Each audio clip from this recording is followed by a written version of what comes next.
First, open the Instagram app and tap on your profile icon at the bottom right of the screen. Once you're on your profile page, tap the three horizontal lines, also known as the menu icon, at the top right corner.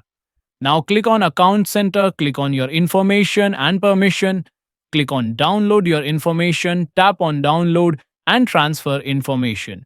Now choose a profile you want to download. The information, click on Next. Now having three options all available, information or some of your information. I chose all available information. Tap on Download to device or Transfer to device.